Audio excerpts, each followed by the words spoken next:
Want to call the May 22nd, 2025 O'Fallon City Council Workshop to order. Roll call, Katie. Mayor Hennessy. Present. Councilmember Wexler. Present. Councilmember Roth. Present. Councilmember Boyer. Present.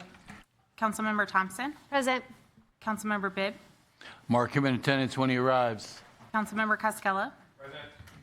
Councilmember Kewen. Present. Councilmember Taylor. Present. Councilmember Cook. Present.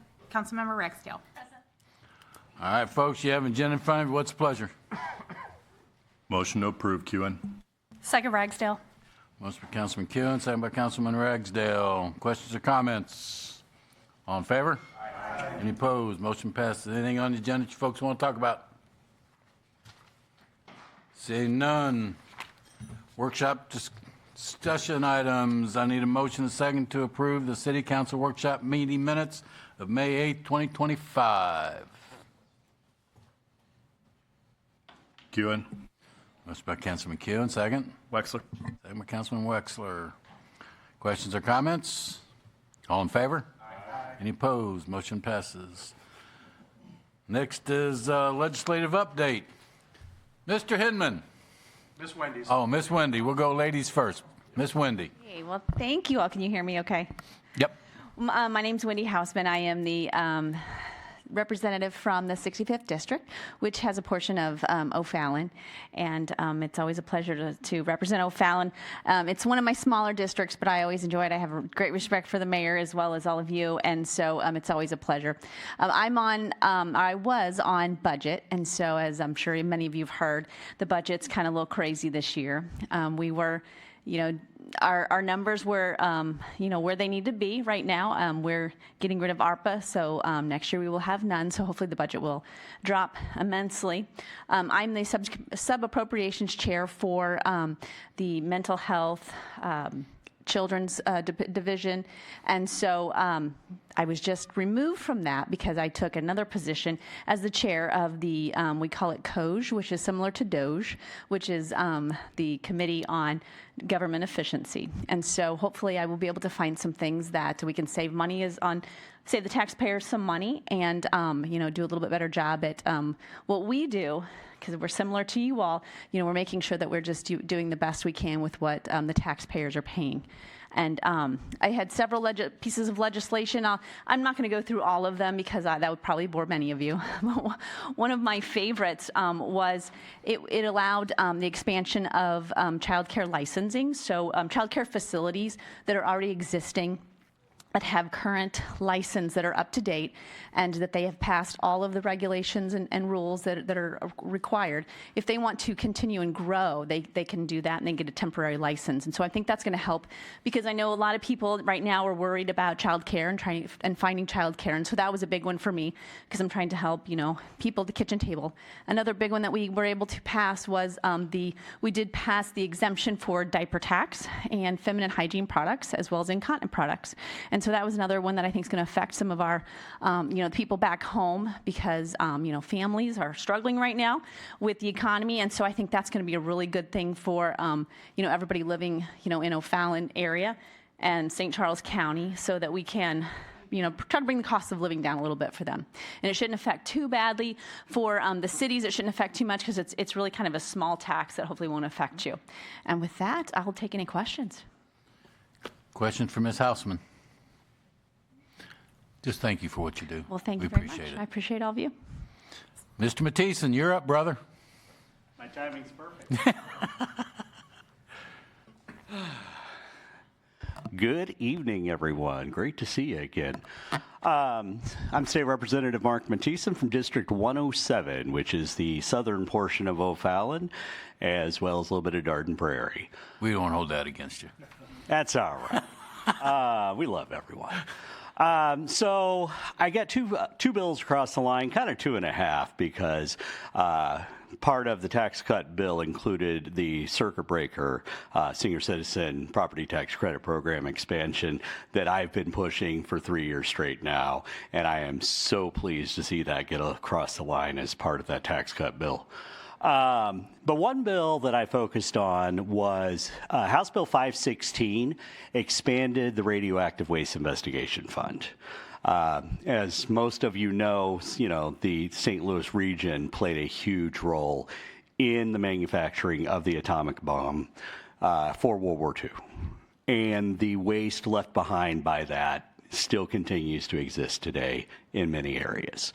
There are some areas of concern in the southern portion of the county. There's still several areas of concern in North St. Louis County. So our focus really are going to be on the known areas of contamination to look just beyond where we know they exist now to ensure that people are living in safe environments. And another bill that went through is an amendment on another bill, is the Collin Arslambus Memorial Highway on Highway 364 from Bryan Road to Highway K is now the Collin Arslambus Memorial Highway. I'm very proud to have sponsored and carried that bill. It's just going to be great someday for his little girl to see that. So. Anyway, all right, I'll continue to work on some of my property tax reform bills. We got a couple special sessions coming up. We'll see where that leads us, and be happy to answer any questions. Question for Mr. Mattison. Ms. Taylor. Hi, yeah, I know you worked on a bill putting a QR code on the daycares. Yes, I I did. Did that pass through? That did not pass. A whole lot of negotiation on the language for that bill between me and the chairperson and Department of Elementary Secondary Education that's ultimately responsible for that. While that didn't get through this time, I think we've got some momentum to work on that further next time. And also, because of the vast amount of conversation that bill started up, DESE and the Office of Childhood within DESE is become very focused on improving that website itself and making it more user-friendly for parents who are looking for a place they can go to see what's going on in our child care facilities throughout the state of Missouri. So not only are we going to make this site better, but we're going to continue to ensure that parents know where to find it and can actually make it a useful tool. Okay. Thank you for asking. Anybody? Ms. Ragsdale. Hey, Mark. Not so much a question, but a statement. I know because you're doing a lot of work with the radioactive stuff. Just so you know, my father worked for the Atomic Energy Commission back in the late 60s. So if you want to connect, let me know. Absolutely. That'd be a very good resource. Thank you. Okay. Anybody else? Again, thank you for your service, sir. Appreciate Absolutely. Appreciate it. Mr. Hinman? Good evening. Always good to be back. Again, my name's Dave Hinman. I represent the 103rd District, which is kind of the center portion of O'Fallon around Highway K and Mexico Road. If you draw a circle around that, that's my district. I was able to get 5 bills passed this year. Very happy with that. In Senate Bill 71, there was 3 of my bills in there. The first one was House Bill 205, which was a fix for the St. Louis City firefighters pension system to try to save the city of St. Louis between $500 million, or $500,000, I'm sorry. The second one was House Bill 1218, which was in regards to adding a burglary in the second degree for businesses if somebody jumps a check stand or enters an employee-only area. There was kind of a gray area in there, so we fixed that. And the last bill in Senate Bill 71 was my House Bill 1514, which is the Public Safety Recruitment and Retention Act. And that's probably the bill that I spent the most time on trying to get across. And what that does is it gives a free college education to public safety employees and their dependents. It's a fantastic program to continue recruitment and especially retention of officers. The number of police officers and firefighters that have reached out after this bill was passed, some have been in service for 20, 25 years, and we're getting ready to retire, but now that this bill has passed, they're going to stay on because they want to have this benefit for their children, which is fantastic, and that's the whole idea of the bill.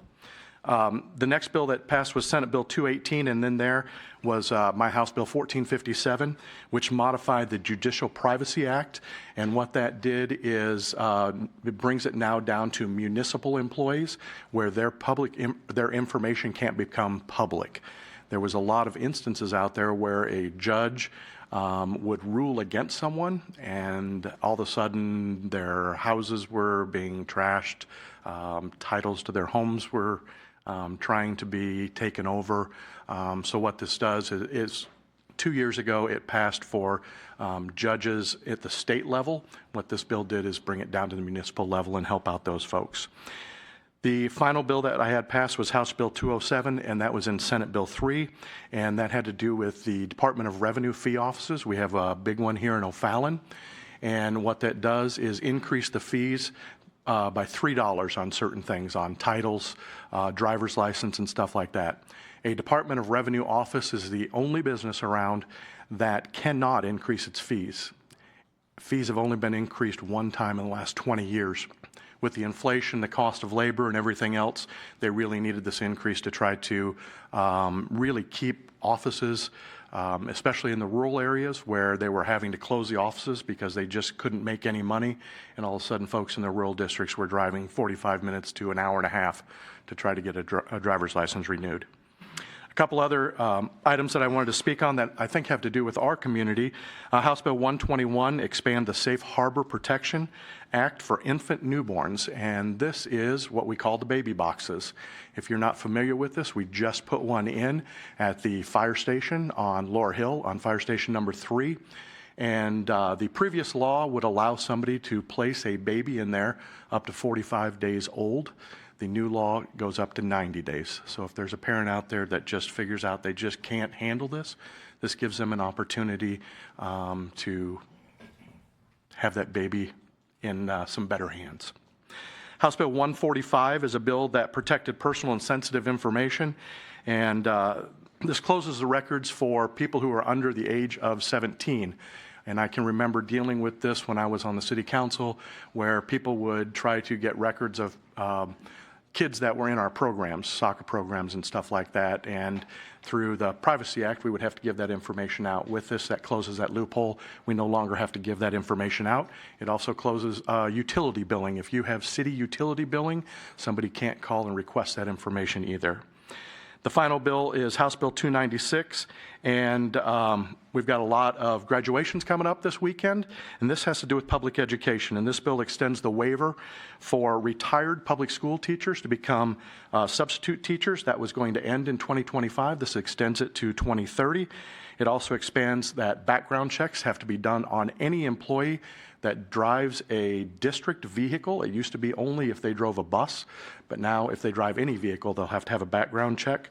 And it also increases the age of a bus driver. So again, we can have a little better retention on that. And finally, the county delegation has worked hard to bring some money back to the region. And as most of you probably know, we do have $4 million in the budget. Your delegation was able to get that in the House budget and the Senate budget. So we have one more hurdle, and that is for the governor's signature on that. And I appreciate all the support from everybody in the St. Charles County delegation trying to keep that money in there and take care of it. And with that, I'd be happy to answer any questions. Questions for Mr. Hinman? Ms. Taylor. You sponsored a bill for hemp products, I believe, or against it. I just didn't know much about it, and I was like, while he's here, I'm going to ask Sure. for it. Sure. I sponsored a bill that put rules and regulations in place for hemp products. Currently in the state of Missouri, there are none.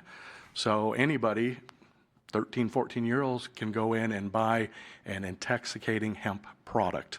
I would tell you that I have checked with all the retailers that are in the city of O'Fallon, and they all ID people up to 21 years old. Although it is not a state law. So that bill was in there. There was a lot of discussion for probably 3.5 months on where we should go with that bill. My bill did not go through. No bill did. But we've got a great start for next year on this, where we had some compromises in place. So we've got a great starting point for next year to try to get some rules and regulations in place. You're welcome. Anybody else? Mr. Snowden? Thank you, Mayor. Not specifically for Representative Hinman, but for our entire delegation. You have all been very supportive of us and very helpful to us. And on behalf of all the staff, thank you for all that you do for us in Jefferson City. You've been very helpful. Welcome. Ditto. Okay.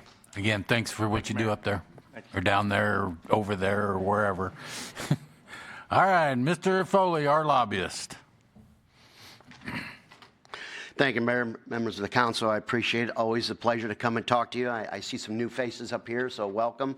I guess it's the first time you get to see me out there. But the first things I want to talk about is it was a very productive session. We've seen some turmoil in the last few years in the sessions, but this year business was being conducted. It was being conducted in a very positive light. The first part of the session, you had two major pieces of legislation: utilities legislation and public safety. One is the state takeover of the police department review board. The City of St. Louis Police Department was successful, passed before spring break, which, if anybody knows anything about Jeff City, is a very difficult task. The other one was the utility bill. It was different mechanisms on how rates are going to be determined, how capital projects are going to be funded, putting the money up forward to the ratepayers instead of after the projects. That's basically what those bills do. They're very complicated bit legislation. Even when you go and read them, you're like, you really have to dig a little bit deeper to understand some of them. But I will tell you is it's already paid dividends, because we already have announcements of new gas generators. Our power plants going up out there in the east and the western part of the state already for energy. The problem that we were having is the first time in a long time that Missouri, which is usually a producer of energy in the state, we export it. Well, with the long-range plans, with the uses and the powers that's being needed to generate things, we don't have that energy. We're not making it. We're closing coal plants where we don't have it there. So it's becoming a part, very much of a concern, where we're not being exporters of energy. We're now sometimes have to be importers out there, and it's scared. And so the new mechanisms on fundings probably needed to take place years ago. But fortunately this year it was changed. That was the first half. The second half, continued business as usual. I mean, great. The good thing was you got a tax break. Capital gains is now going to be 100% tax deductible from your federal side, on your state returns, from your tax credits, which is great. You also had, I know Representative Hausman talked about the feminine products and on that, and also raising of the circuit breaker. I know Representative Matisse and we worked on that very, very hard for years now, and those are very successful things. It's really going to help a lot of the constituency out there in all facets. We all know that you got to buy certain products, out there. So having that reduction in the sales tax on that is going to be very helpful. We also had, and I know Representative Hint talked about it, with the retention for the firefighters and police. A very successful bill. Had a lot of their line of duty death benefit was in there as well. If you guys recall, there was a line of duty death in Kansas City, so they had to do an emergency, get it upon the governor's signature, emergency clause, so that family can didn't have a 3-month window where if something happened that they wouldn't get that benefit. So they had to do it upon the governor's signature, so that went into law. Obviously, as the session went on, it got a little more contentious, especially in the Senate. Two issues. One, obviously, was the Amendment 3 and out there, and then the minimum wage as well, the abortion and the minimum wage. They had to use the nuclear option. That was commonly referred to as a previous question in the Senate, which is very rarely used. It's only used on certain things. That pretty much shut the session down. It was on the last week. They did it. Senate ended on Wednesday, the Wednesday before the Friday of the end of session, because you were going to get no more business done. Once you use those nuclear options, it's done. However, what is going to happen is what didn't pass was our Downtown Stimulus Act did not pass. Also, the stadiums did not pass. So if a lot of you guys recall, the Chiefs and the Royals are looking. Kansas has went ahead and did what they call star bonds. It's a mechanism they can do. They can produce a whole lot more money than Missouri can when using star bonds, which is a mechanism for them to do their stadiums. Well, they're in negotiations with them. And, you know, it's not like the Cardinals and the Rams were here, where you go across the river over to Illinois. Well, there's a barrier. There's a natural barrier. In Kansas, you don't know. Sometimes you don't even know you get into Kansas.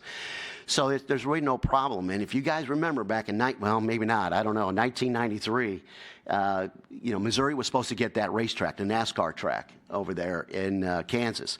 Well, that time the economic development package went there, went to the Senate. It was one senator filibustered it. It didn't go. And what happened? It really pushed the sprawl over to Kansas out there. This can do the same thing. We're looking at the same mechanism. They have the experience. They've seen it. They know what's going to happen if you don't keep the teams, if you don't keep the big businesses here. They're going to go to Kansas, and that's what we saw. And there's been an economic war over there working with them. People are going over that little line. It's just a street. It's not a river. It's just a street, and that happens. And when you start looking at St. Louis and Kansas City, you know, they are pretty much 57% of the economy. Okay, that's it. You don't receive 50% of the money back into our areas, but we are the economic engine. St. Louis and Kansas City areas are the economic engines that produce for the state. If we allow that to move, to go out there, that's going to be a big hit. And you're going to see a lot of other businesses that will move with it. We've seen it time and time again. History is looking at itself being repeated, and I'm hoping it don't. So the governor has, and I've already said, he hasn't officially announced it, but he is going to be called a special session. And right now, we don't know exactly what issues are going to be in the call. We do know the stadium bill is going to be in there. We don't know what else. We anticipate 19 being in there. Whether it is in there or not, it just depends on where they can get the votes to pass the economic development package. That's going to be the key. And right now, they're sitting down. I know this. I know it for a fact. They're sitting down with senators. They're working with them. So what issues come up is going to be interesting because we don't know. And when the governor calls a special session, you only can deal with the issues that are in the call. You can't go beyond that. You can only do that. Only put in there. So if he puts in there stadiums, he puts in there,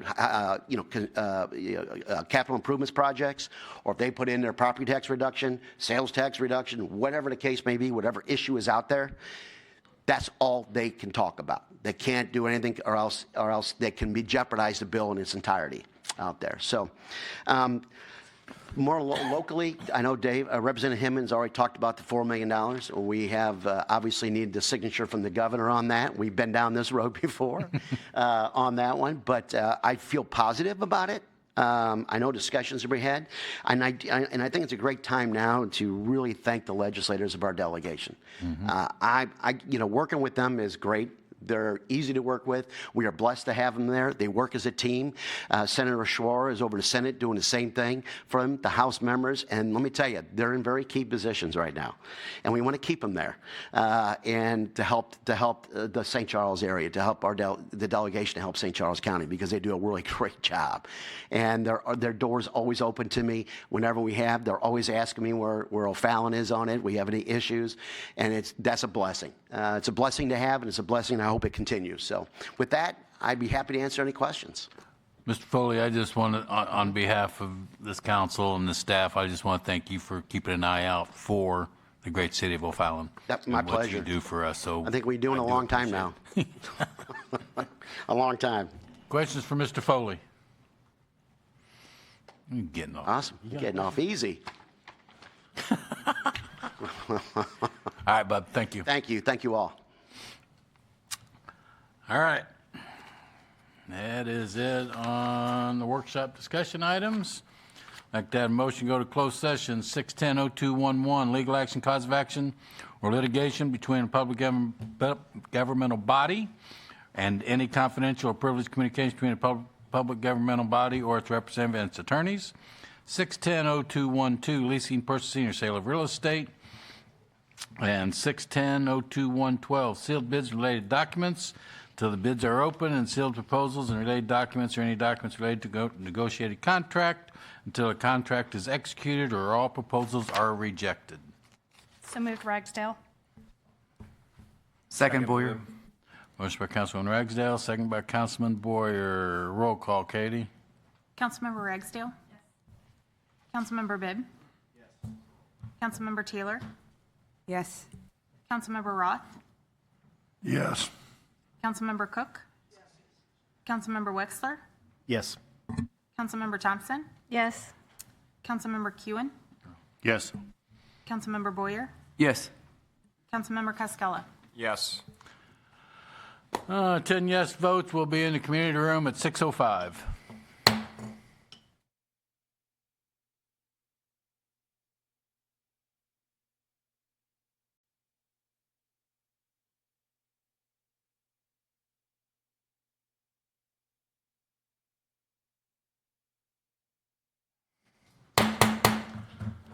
We'll call the May 22nd, 2025 O'Fallon City Council meeting to order. Roll call, Bess. Mayor Hennessy, Present.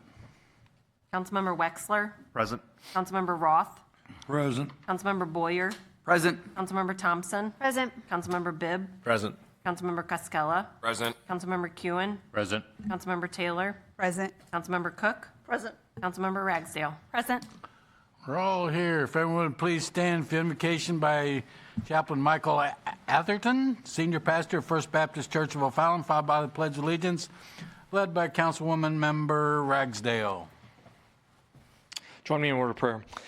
Our gracious Heavenly Father, we thank you for this day. We thank you for the opportunity that we have as a city to convene a meeting such as this, to be able to take care of matters and affairs that are pressing, for helping us to ensure that this city remains a vibrant, attractive, beautiful place for our residents. Father, we come before you today. We thank you for the summer that is beginning to dawn, and Father, for another successful completion of the school year. Father, we thank you for your hand of protection upon the children of this great city. Father, I want to take opportunity to just thank you for our civil servants who give of their time to help make this community everything that it is to be. Father, we pray that you would give us great wisdom today in the decisions that we make. Your word teaches us that if any of us lack wisdom, all we must do is ask for it. And so, Father, I pray that you would bestow your wisdom and your discernment upon those who lead our city and for those who participate in this meeting, Father, that we collectively, as we come together, would make those decisions necessary to ensure safety and to ensure that we continue to prosper in all that we do. We love you and we thank you. For it's in your name we pray. Amen. Amen. Pledge allegiance to the flag of the United States of America and to the republic for which it stands, one nation, under God, indivisible, with liberty and justice for all.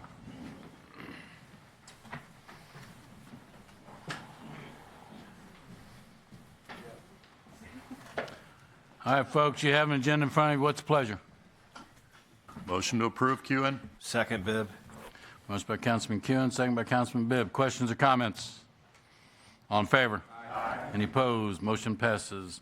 A few things on the presiding officer report. Ms. Ragsdale?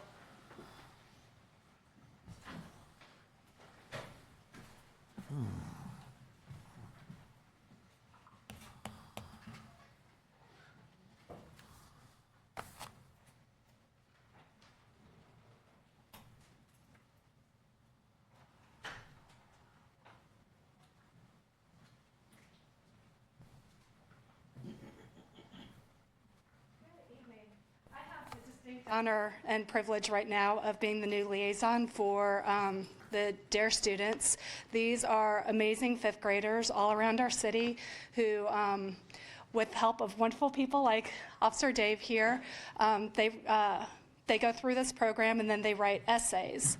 And what they do is they read their essay in front of their entire class. Their classes select the best student, the best essay of the students that read to their class, and then they have various graduations. Each elementary school has their own graduation, and I had the privilege of attending these different graduations.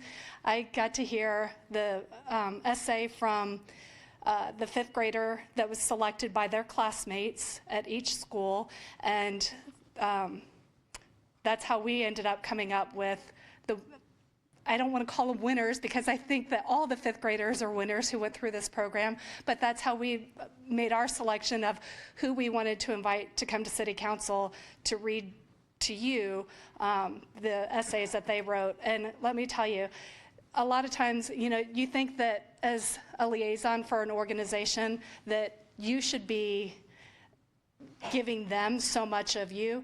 These fifth graders, I have gotten so much out of each and every one of these fifth graders. They touch my heart. And just recently, I'm not going to say when this happened, this person will know exactly what I'm talking about, but it just touched my heart when I was told after selecting this student to come and read to City Council that this was the best day of their life. And that just really meant a lot to me because as an elected official, I don't get to hear things like that very often, but it's just a very humbling experience. And I think it makes all of us remember that we put our pants on one leg at a time, just like everybody else, whether we're elected or not. So before I introduce our fantastic students, Officer Dave, do you have anything that you want to say about the students? Nothing at all? And I'm sure you have no dance moves. I'll talk for you. Okay. Welcome. Just a little bit about our DARE program. I know that there's other programs here in the county. We're sticking with the internationally recognized program called DARE. What's nice about it is allows us the freedom of really bringing our sense of community and what we experience as law enforcement and bringing those true stories to the kids. So, and then we have a lot of freedom. And so what you're going to hear with their essays are what I preach is involvement. I always tell the parents at graduation, think about those kids back when you were in school that made bad choices and think about the things that they were involved in. And most people can say they're involved in nothing. So these essays that you're going to hear tonight, it's not all about drugs. DARE is not all about drugs. When they go into middle school, 80% of the time you spend with your children is over at the age of 12. Because they're going to be doing more things with their friends, they're going to be working, they're going to be driving, they're going to go off to college. And so it's so important in middle school that they pick the right friends, that we stay involved in their lives and we look at the things that they're doing, but that we keep them involved in some positive things so they can get to have those friendships. So when you hear these essays tonight, they're thinking about their future, they're thinking about what they want to do and how they're going to be involved in school, in their community, their church, and so that they could have a better chance of huge success. These students are only 10, 11, maybe 12 years old. It's really unbelievable how well they read. So we'll just leave it at that. Thank you, Officer Dave. You're welcome. So our first reader tonight is from Pheasant Point Elementary School, and I would like to invite Adelaide Hastings and her family to come up and join us. And after your family finds their way up here, you've got to introduce everybody in your family, and don't forget to introduce Officer Dave. Okay. Got it. Hi, I'm Adelaide. This is my dad, Brian. This is my mom, Natasha. And then this is my sister, Ava. And then this is my DARE officer, Officer Dave.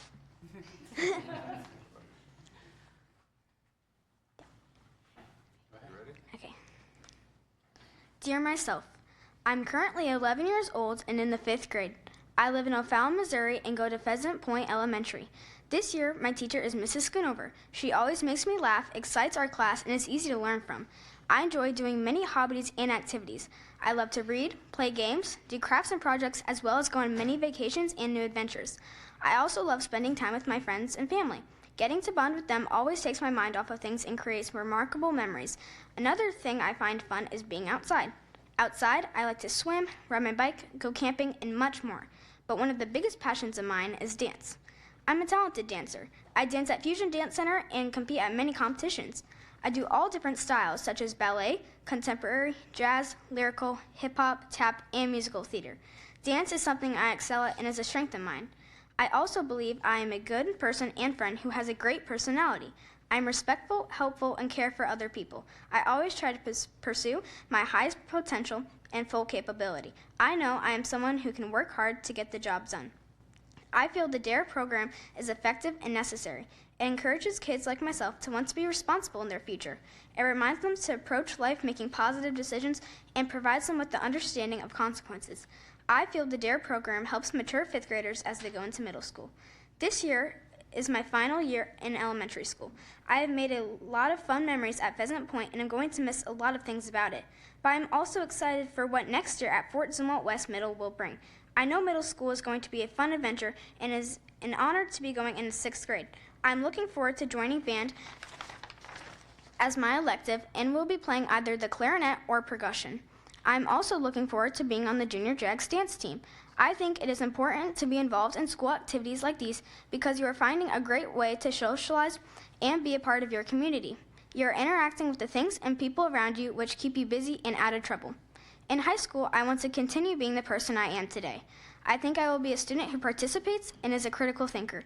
I want to apply effort and thorough quality in what I do. I also hope to be someone that is reliable and trustworthy.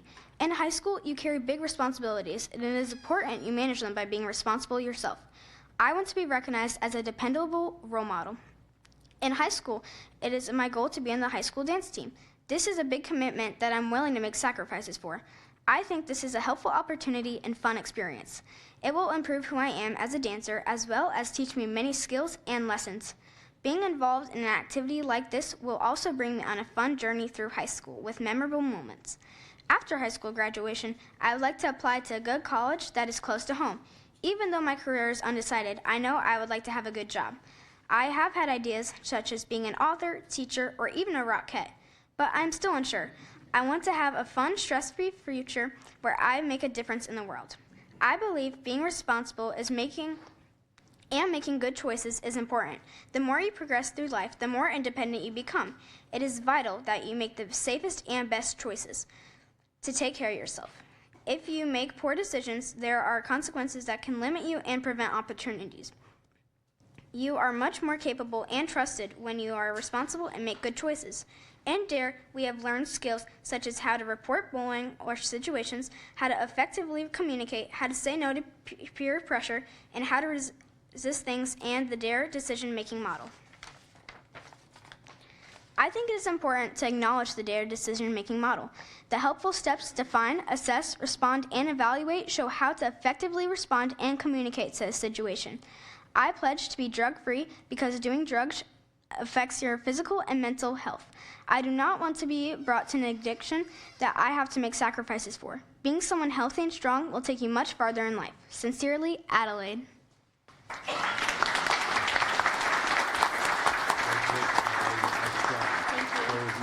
This or when you did it at school? Well, I don't know. Probably about. Nice job, young lady. Thank you. Nice job. Thank you.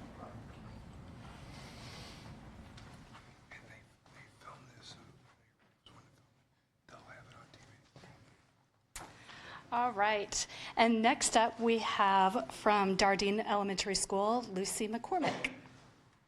And family. And teachers.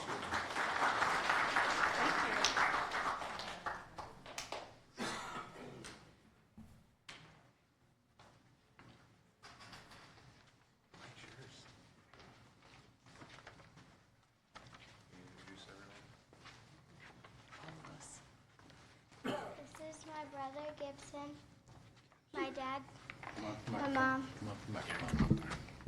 my teacher, Miss Viviana, and Miss Galuzzo, and Officer Day. Hello, my name is Lucy McCormick. I go to school at Dardine Elementary. I'm in 5th grade, and I'm 10 years old. I live in O'Fallon, Missouri with my mom, dad, and brother. My favorite things to do include drawing, doing crafts, volleyball, hanging out with my friends, and many others. Speaking of hanging out with my friends, I think that is one of my strengths, being a good friend, also working hard in school and being creative. I think that my friends and family would consider me as a smart, funny, creative, and fun person. I believe the DARE program is amazing. It is a super important learning system, learning not to give in to peer pressure, dares, take drugs, and many other unhealthy habits. I think that DARE was very important in 5th grade because I know as people get older, they believe in people more agreeing to their opinions. So DARE teaches these people not to give in to peer pressure and demands from other people. This shows not to agree with everything everybody concludes about you and pushes you to do. Also, DARE teaches you the DARE decision-making model: define, assess, respond, and evaluate, to learn how to be safe and responsible. I know that it is important to hear the DARE decision-making model and learning how to be safe and responsible, because I learned not to give in to peer pressure, whether it is taking drugs or making bad decisions. In middle school and high school, I want to make the best out of my education. In middle school, I'll be a part of GATE, possibly doing art club and trying out for girls volleyball. Being active in middle school will help me stay away from negative influence and peer pressure.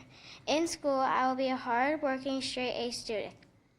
I understand that getting straight A's is a lot of work, so I'll work very hard, paying attention, doing all my assigned work, and staying focused. After high school, I hope to attend a good college and have some sort of major in art or going to cosmetology school.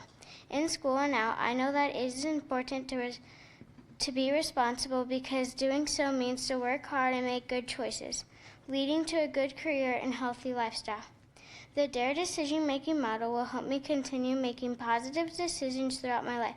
Thanks to Officer Dave, I've learned to make good choices, be a good citizen, and stay healthy. I've also been influenced to not take drugs and give in to peer pressure. In conclusion, I pledge to be drug-free because I want to live a long, healthy, and happy lifestyle. Sincerely, Lucy.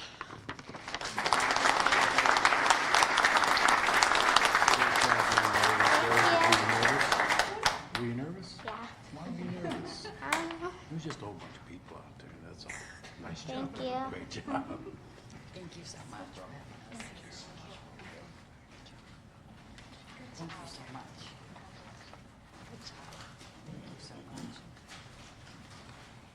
And last but not least, from Discovery Ridge Elementary School, just graduated from DARE last night, we have Anthony, and I'm not going to try and say your last name, but Anthony, come on up.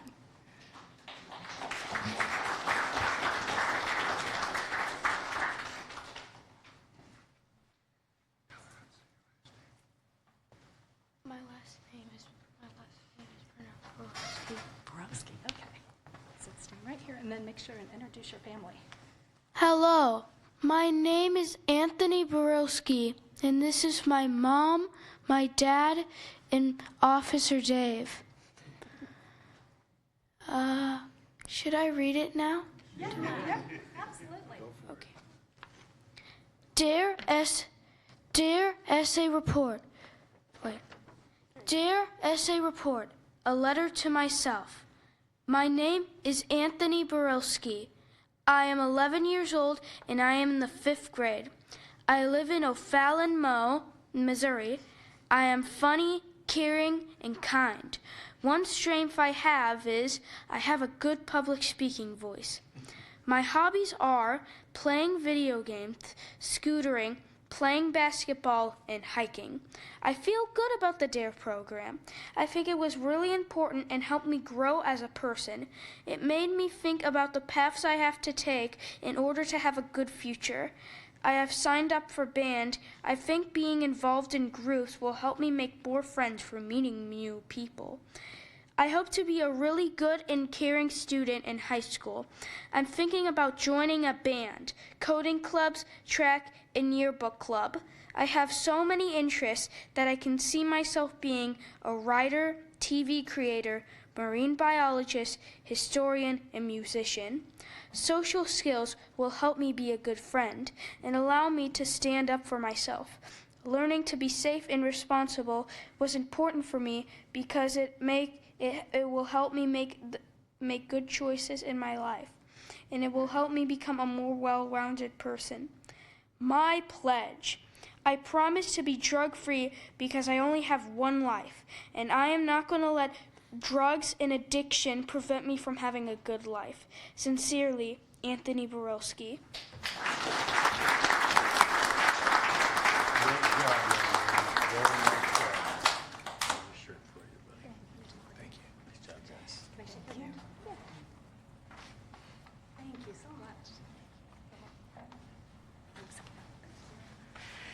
So I hope that you took a lot from these 5th graders, and I hope they inspired you as much as they inspire me. They're absolutely amazing. So one last round of applause for these great students.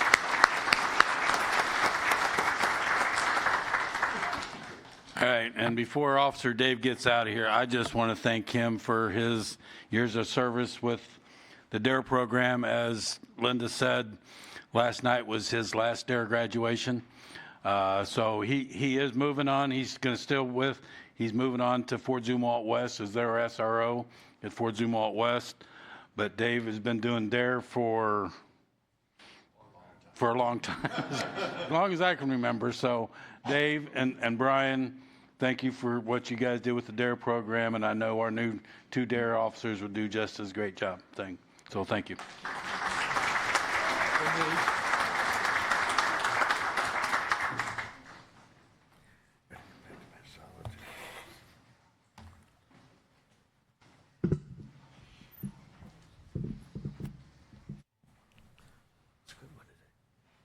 Come on.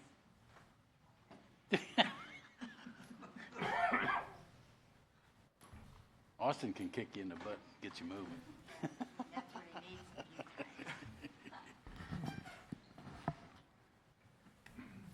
Come on up here, Mr. Austin.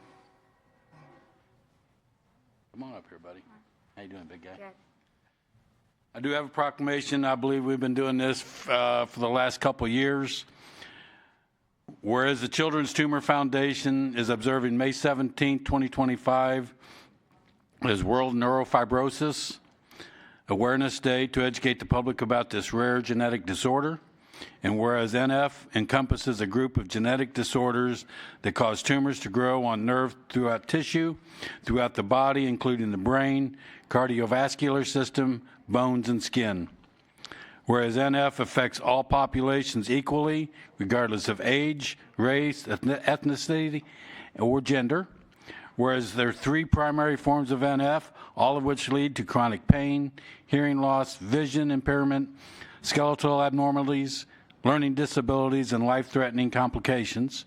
And whereas despite its prevalence impacting over 4 million people worldwide, NF remains undiagnosed and underfunded, with many patients and families lacking access to comprehensive care, support, and information. Whereas dedicated researchers, clinicians, advocates, and volunteers around the globe are working tirelessly to advance understanding, improve treatments, and ultimately find a cure for NF. And whereas raising public awareness and fostering community solidarity are critical to early diagnosis, improved patient outcomes, and the acceleration of life-saving research. And whereas on this day we honor the courage of those living with NF, we support their families and caregivers, and we affirm our commitment to enhancing quality of life and expanding access to care. Now, therefore, I, Bill Hennessy, Mayor of the great city of O'Fallon, and the City Council of the great city of O'Fallon, Missouri, in recognition to this important initiative, do hereby proclaim May 17, 2025 as World Neurofibromatosis NF Awareness Day.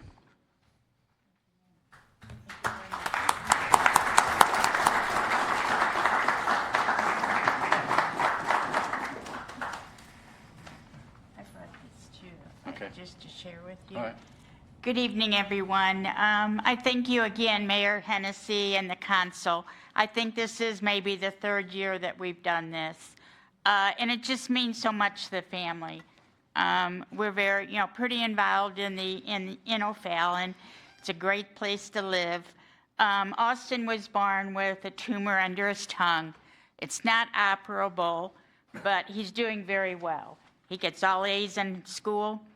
And he's just doing amazing. He gets some help through special district, but that's why he's excelled so much. But like I said, I just really appreciate everything. I just gave Mayor Hennessy a flyer on NF. I think there is a new drug out that they finally have come up with, but there's still a whole lot that needs to be done. And hopefully, we can find a cure one day. That's my prayers, that we can. So thank you. I want to thank Katie, your administrative assistant. She's always the one that keeps you up on all this, I know. So I thank her. I've never met her, but she sounds wonderful. So, but thank you very much again, Mayor and the council. Thank you.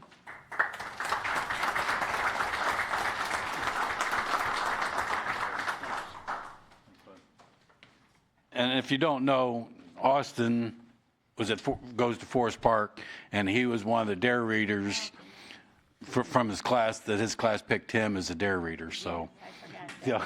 Thank you. So good job, Austin. So he's doing great. Good. Thank you.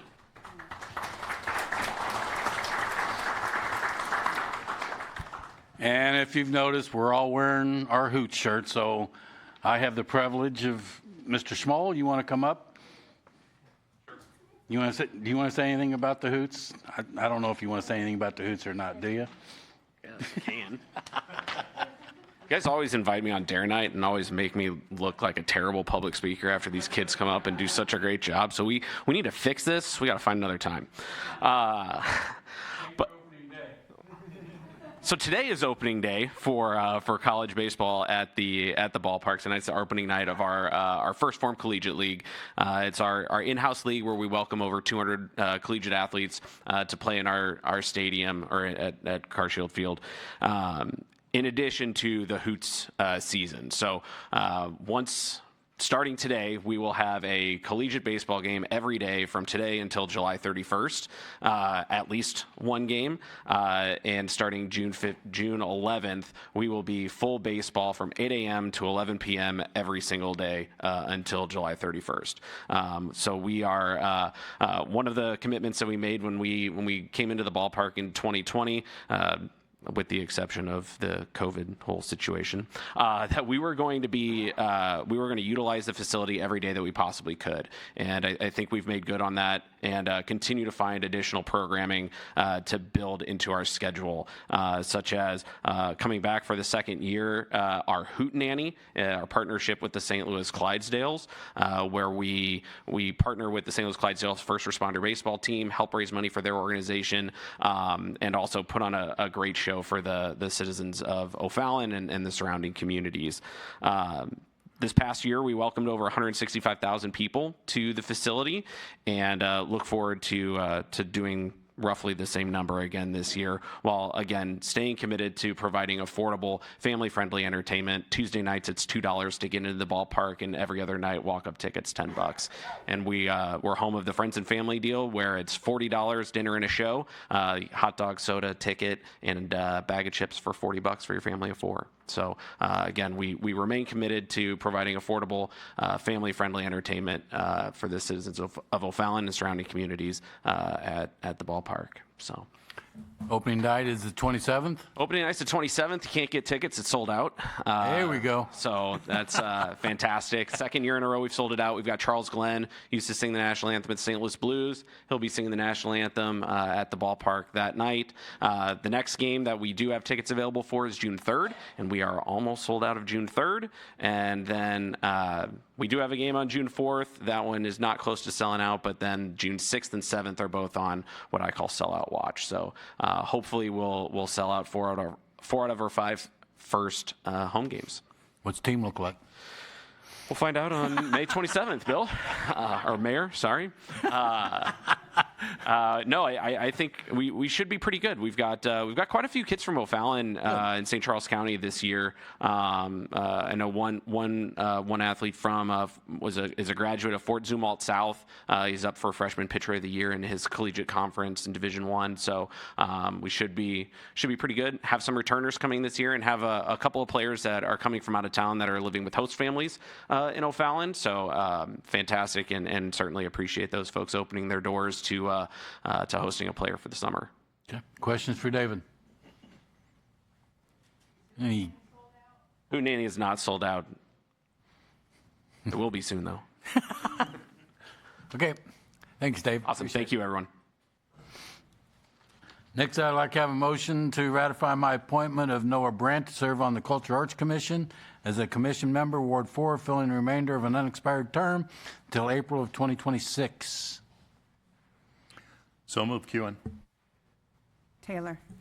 Motion by Councilman Kuhn, second by Councilman Taylor. Questions or comments? All in favor? Aye. Any opposed? Motion passes. Next, I'd like to have a motion to ratify my appointment of William Fogarty to serve on the Cultural Arts Commission as a commission member, Ward 5, with the term expiring of April of 2028. Cook. Motion by Councilwoman Cook, second. Ragsdale. Second by Councilwoman Ragsdale. Questions or comments? All in favor? Any opposed? Motion passes. Next, I'd like to have a motion to ratify my appointment of Arturo Hernandez from a non-voting member to a member from Ward 2 on the Historic Preservation Commission with a term to expire April of 2028. Boyer. Motion by Councilman Boyer, second. Thompson. Second by Councilwoman Thompson. Questions or comments? All in favor? Any opposed? And the last thing on presiding officer's report is it's graduation season, folks. I would like to congratulate all the graduates, whether they're from kindergarten to 8th grade to high school to college. Congratulations on hard work, and keep up the good work, and stay here in O'Fallon and work hard. Appreciate it. Next, I have citizens' comments. Just as a reminder for those here, it's a 3 minute, so once you start talking, it's 3 minutes, and I will let you know when you have 15 seconds left. So our first speaker is Mr. Dienoff.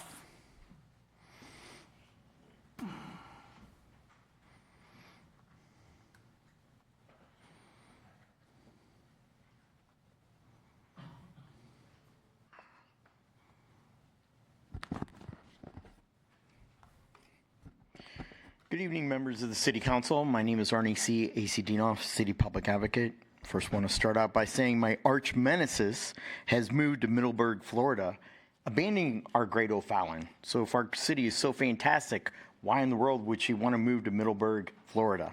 Doesn't make any sense to me, but just want to make it a matter of public record. Bill number 7748. I can talk till I'm blue in the face to this council, but unfortunately you love to spend our taxpayer dollars without a need or a use. You just listen to what staff tells you to do, and there's basically a lot of rubber stamping going on here. So the Tom Ginevra Avenue, Cool Springs Road intersection, roundabout $1.8 million of wasted federal, county, and city funds with no warranted reason. You're going to cause nothing but havoc, accidents, and possible deaths within North O'Fallon. I ask this council to squash this unneeded project that is not warranted and not necessary.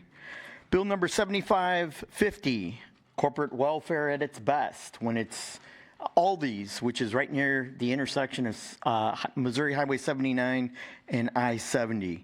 They're merely creating 34 jobs for $100 million, basically tax-free, interest-free industrial revenue bonds, with the city owning the property, leasing it back to Aldi's, and they're only going to create 34 jobs.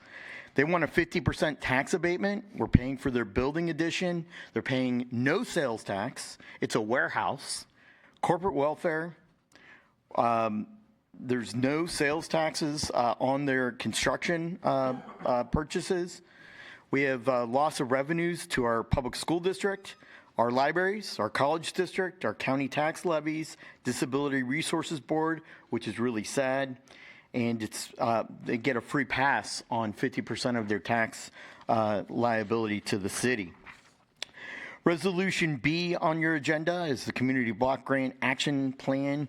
I ask that from now on, public hearings be held before elected officials. You're the ones making the decision, and not a bureaucrat that is an unnecessary salary paid by taxpayers.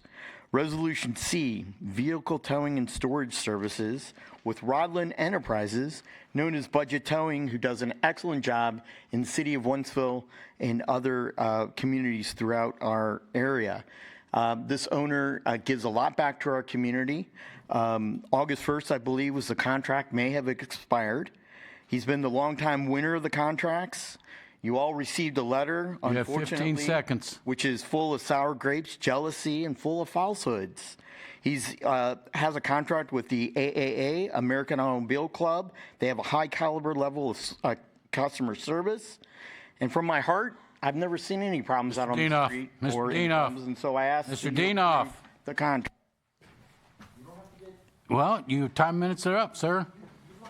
stringent. You can be a little You're bit. done, sir. Be a little bit. Next speaker is Mark Okeson.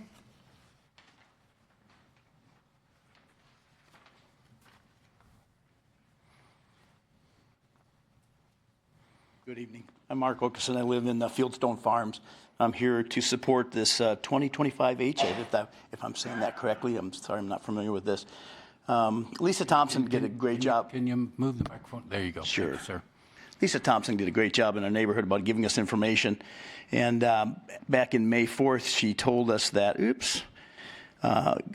we asked if we could install a stoplight, a temporary light at the intersection of Weldon Springs Road and Technology. And it was stated that, well, typically we just let it go for a few weeks and see how things go. And then we try to decide something afterwards. Well, that was May 4th. And I live there, and the minute they said they were going to close the other end of the road, it's like, they've got to do something. I really think that stoplight should have been put in before they ever shut the road. It's chaos getting in and out of there. So my voice is just to support it, not only ask you to support it, but kick it in the backside and get it going, because it's been a long time, and I'm seeing drivers that are not being very friendly. So I'm just here to support it, asking you to too. Thank you so much. Thanks, sir.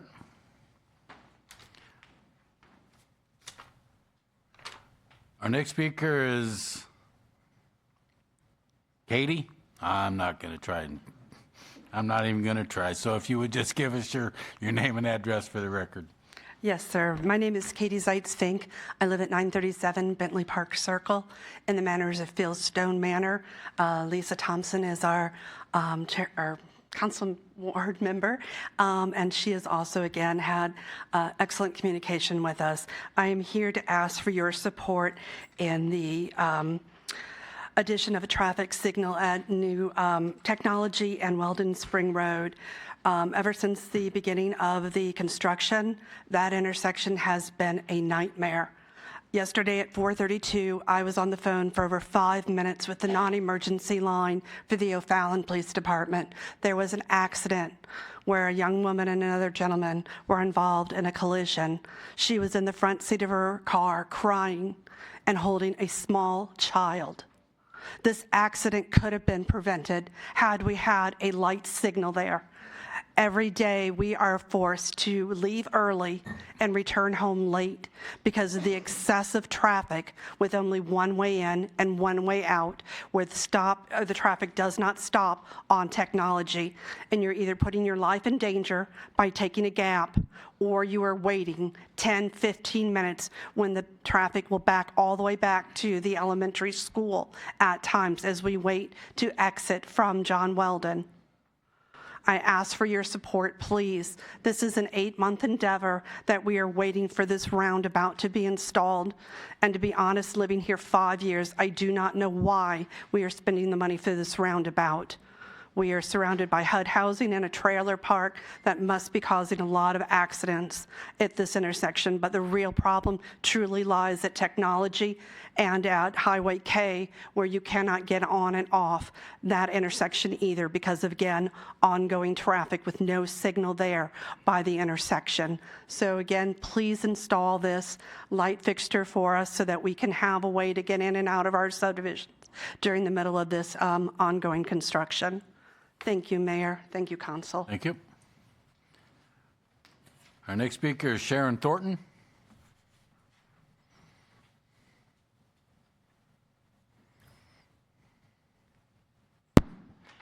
My name is Sharon Thornton. I live on Brookhaven Drive, and I feel sort of redundant because I'm here for the same purpose.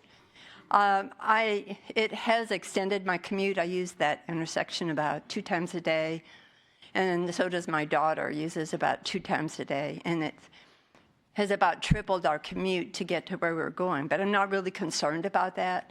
What I'm really concerned about is the safety in that intersection. The problem is that when you're coming from the elementary school and you're trying to turn left to get to Highway K, there's cars that are turning right onto Technology, and they provide sort of a blind spot where you can't really see if there are other cars coming. And I've had the problem myself of thinking that it's probably safe, but I better wait just another second to see. And here, sure enough, there's a car coming. And we would have collided if I hadn't waited that extra second. There have been, I don't know how many. Do you know how many? Ms. Thompson, how many accidents there's been there? 4 or 5. A number of them, yes, a number of them. I've gone through that intersection and there have been crashes there. So again, I ask for everybody's support to install that, a stop sign or a traffic light or something to help with that. Okay. Thank you. Thank you. Our next speaker is Lauren Weon.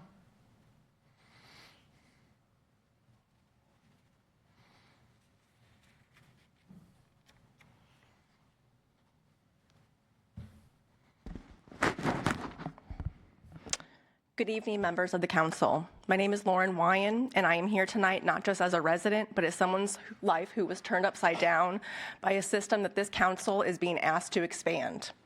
On May 8th, just after this council heard details outlining the proposed expansion, O'Fallon Police Department utilized technology and identified my husband as a suspect based on a vague description by police using the flock surveillance system. The mistake led to a terrifying encounter at our house. 7 police officers swarmed our house with guns drawn, demanding us, shouting for our hands up to exit our home. It was 8 o'clock at night. We were relaxing in our home, feeling safe. And since then, that sense of safety has been since taken from us. We were treated as dangerous criminals and not like citizens. Our neighbors watched in shock, and my husband and I are still trying to process this trauma. There was no apology or acknowledgement for the harm that was caused, just an offer to do a police ride-along. Now we are here with the same police department whose inability to use existing technology correctly or common sense policing when suspects were, 1, African American and reported to have gone the opposite direction of which the police went, are requesting nearly $2 million to upgrade this very system that caused the harm without any explanation of what went wrong, how this will be fixed, or how community members like myself are going to be protected going forward. I want to ask you this. Where is the funding request in this for training officers to interpret data responsibly? Where are the protocols for preventing misinterpretation of this data? Where are the resources for residents who are terrorized in their own home by errors of this system? Technology without accountability is dangerous. Surveillance without transparency is oppressive. And mistakes, especially when involved armed officers, are not only just bugs in the system, but real-life traumas that me and my husband and families like us are forced to carry. If this council is seriously considered allocating $2 million to expand surveillance, the community, my family, and every other family that this will continue to happen to deserves answers. What oversight mechanisms will be put into place? What redress exists for families like mine? And what independent body is evaluating the accuracy, the bias, and civil rights implications of the flock system? Members of this council, please, I urge you not to rubber stamp this without demanding accountability and insisting on transparency. You have 15 seconds left. The experience of real people like my husband and I, when making decisions that impact the safety and trust in our public institutions. Thank you. Thank you.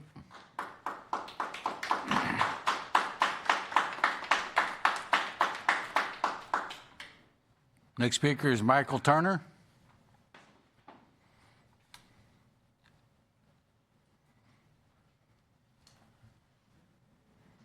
Hello.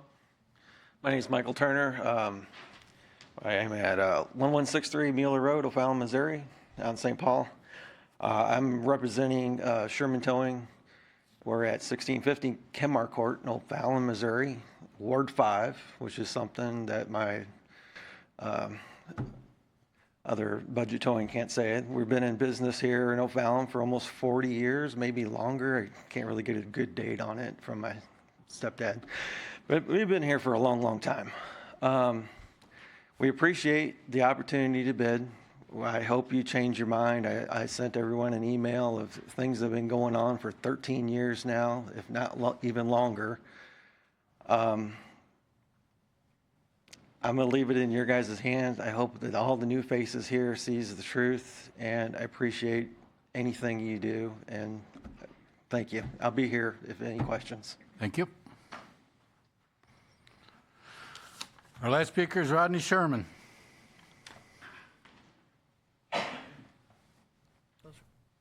Thank you, Mayor. My name is Rodney Sherman. I live at 437 Canals Road.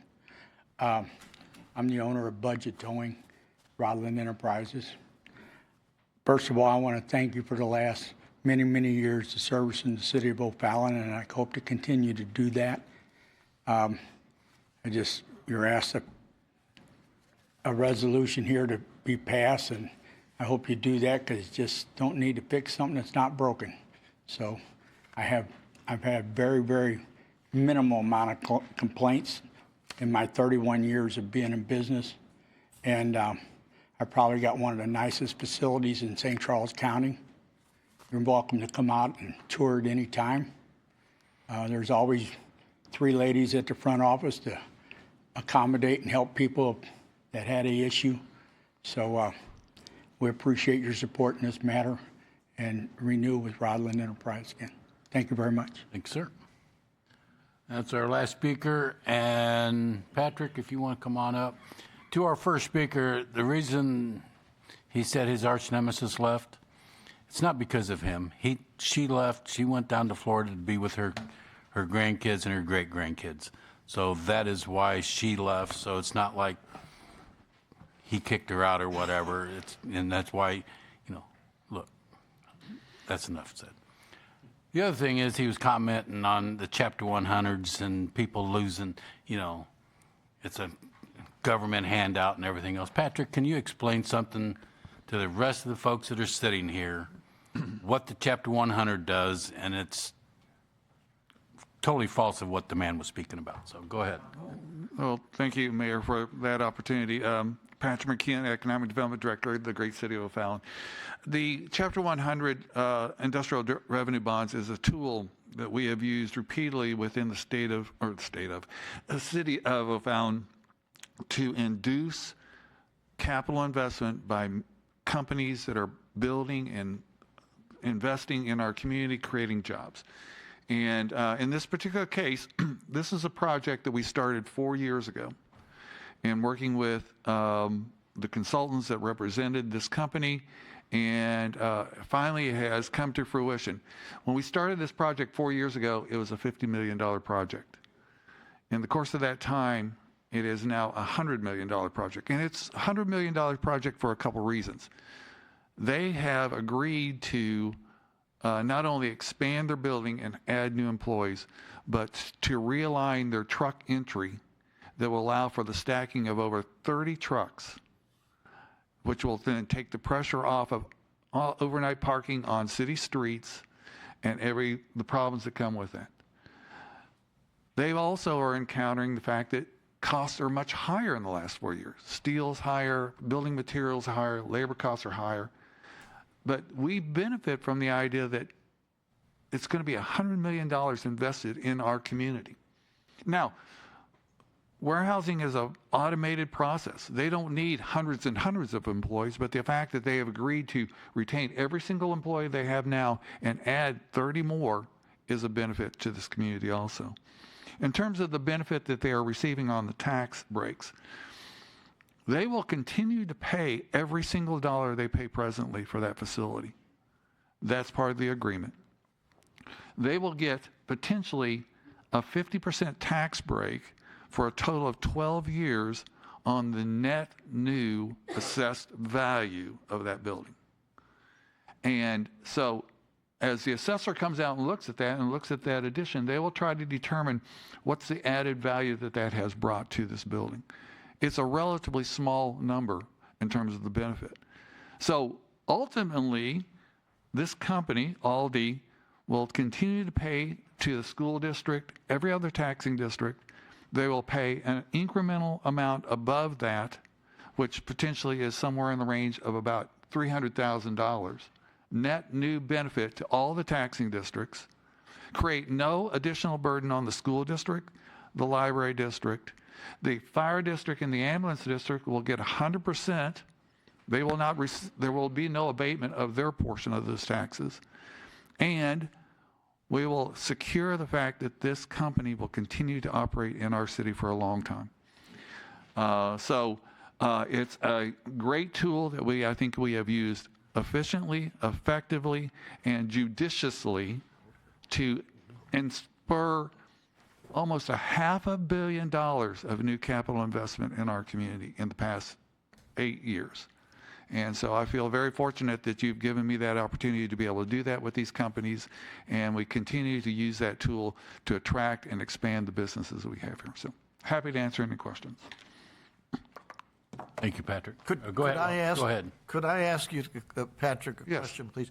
Could you please clarify for the public that the public is not spending any money? Is that correct? That is very correct. There is no public money spent. There is no obligation or debt that is obligated to the city for this tool. The company itself buys the bonds. They're on the line for any potential default. The rate of default on these kind of projects throughout the state of Missouri is very, very, very low. No, there is no risk that the city takes. As opposed to saying that there's $100 million of public funds, this $100 million is from the company. Correct. And what we are doing is providing a public vehicle by which they can invest that money, and in order for there to be an incentive to do it here. Is that correct? Exactly right. There's no debt on which the taxpayers or citizens of O'Fallon are obligated. Correct. And we make that very clear right up front with the company, and they agree to those conditions. Ms. Thompson. I just wanted to clarify, because you said the tax abatement, well, it'll be 50%, right, for 12 years? Of the net new assessed value. Right. So you're estimating that they'll still pay an additional about $300,000 a year. After 12 years, that's going to go up to $600,000, right? Correct. Or double whatever it is. Yeah, I just Right. wanted to make sure that this is a short term. And the fact that it is tied to real property, those assessed values will increase over time, so those amounts that are paid to the taxing districts will increase over time also. Okay, thank you. Yeah. Yeah. Thank you, Patrick. Thank you. Next is ward reports. Ward 5. Thank you, Mr. Mayor. I was honored to speak at the Armed Forces Day ceremony on May 17th. It is a very meaningful day for me. I do want to remind people there's a big difference between Armed Forces Day, Veterans Day, and Memorial Day. Memorial Day, for those that know me and know my family, we lost my uncle in Vietnam. He was killed, and Memorial Day is not a pleasant experience for us. Please don't wish people a happy Memorial Day, but I do wish people a happy time with their family and friends that weekend. DARE graduations are done until, I guess, the fall, so the mayor and I are kind of rejoicing in that, but I think, as you heard, our DARE readers were just absolutely phenomenal. And we do have a lot of ribbon cuttings coming up, since our next meeting is, instead of the second Tuesday, it's now the third Tuesday. So I've got ribbon cuttings at One Group Trifecta, Best Floors and More, the Sharing Shed, Concierge Wellness Center. So there's a number of them. They're all open to the public. All of these that I have on my calendar start at 11 o'clock, and you don't have to be a member of the chamber or a member of city council to attend. We would love to see anybody come to any of these ribbon cuttings that you might be interested in. So join us. Thank you. Thank you. Ms. Cook. Thank you, Mayor.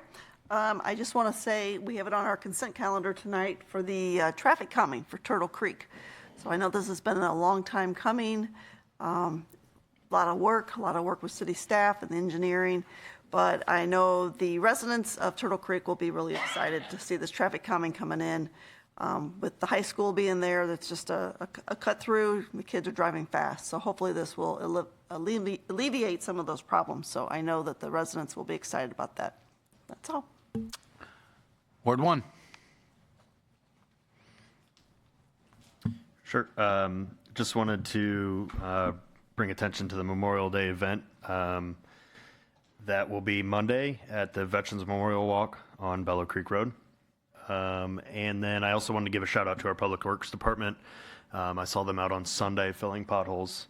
Just wanted to give a shout out and say your hard work doesn't go unnoticed on that. That's all I've got. Thank you. Mr. Roth. I don't got nothing tonight. Thank you, sir. Ward 2. Thank you, Mayor. I just wanted to thank everybody who took the time to come out and speak with us this evening. I appreciated you sharing your stories and your opinions. I mean, it's a perfect example of what community is all about, so thank you for that. The other thing, the Memorial Day service that Councilmember Wexler mentioned, the city of O'Fallon does a really great job of honoring and memorializing all of our veterans. And so if you haven't been to one of our events before, it's very moving, and it's something that's definitely worthy of a couple hours of your time on Monday. The other thing, I feel like there was something else. Oh yeah, I'm just sort of piggybacking off of you. I also wanted to thank the Streets Department. I saw them hard at work in our neighborhood in particular, filling a lot of the potholes, pretty quickly after we had turned some, notices in. So I appreciate your hard work and effort there. So just to piggyback on Councilwoman Thompson, we are unveiling the 3 new members of the Path of Heroes program that we have here. So that will be done on Memorial Day also. So, Mr. Boyer. Hi, I just got a text from our friend in Florida. So hi, Jamie. She's watching from afar, so she's seen everything that's going on. She wants us to keep the O positive, so that's what we're going to try to do. We're coming up to a holiday weekend, so we've got a lot of parks. We've got a lot of things going on for Memorial Day. Go out and experience O'Fallon. Just go out, and the weather right now is nice. Go out, and Fort Zuma Park's an awesome park to go walk around in. We've got some history there that you can explore and learn. So just go out and see your family. Bring them along. The Civic Park next Tuesday starts the jamming in the park. So come out, have fun, just enjoy O'Fallon. Keep the O positive. Thank you. Ward 3. Thank you, Mayor. School is coming to an end, so that means the kids will be back outside. I just encourage everybody to take another look. My kids, like most other kids, their attention span is not very long, and they're going to be outside playing like all the other kids. So just slow down, watch for those kids. Yeah, those electric scooters and bikes, they're a nuisance, but the kids love them. They're going to be out on them. So just take an extra look. Be mindful of your kids and mine as well. Thank you. Mr. Bibb. Thank you, Mayor. And as a couple have said, on Memorial Day, we will be doing a ruck from Winghaven Boulevard to Bellow Creek that we'll walk in and finish, or the walk will finish at the start of the Memorial Day celebration. So all are welcome to attend. We'll meet at 8 a.m. Winghaven Boulevard next to the 9/11 Memorial. It's a great way, as Alderman Boyer said, to come out and see O'Fallon, and there's no better way than walk 7 miles doing it. There's a great announcement today. The federal treasury is going to stop minting pennies, so I'm very excited and no longer have to deal with pennies. So please, I think we'll probably have to come up with some new city policies, hopefully, Vicky, that comes down from the feds, and we don't have to do something different from every other city, but I'm excited to no longer have to deal with it. Thank you, Mayor. Thank you. Ward 4, Ms. Taylor. Yeah, so it's funny that our positive friend we were speaking of tonight, because she wasn't very happy with me, but I'm glad she's watching tonight because I have something very positive to share. You may remember about a month ago that Councilmember Cook mentioned some problems that we've had in many of our senior living communities.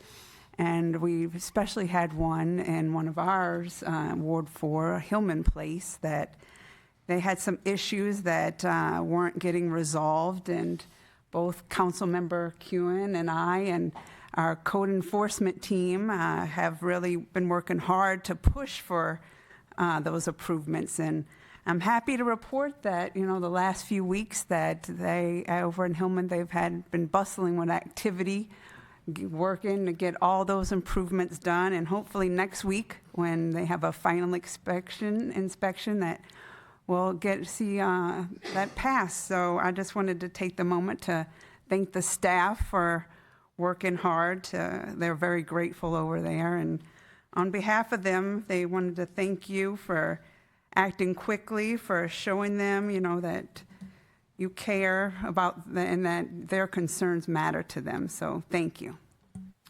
Mr. Kewen. Thank you, Mr. Mayor.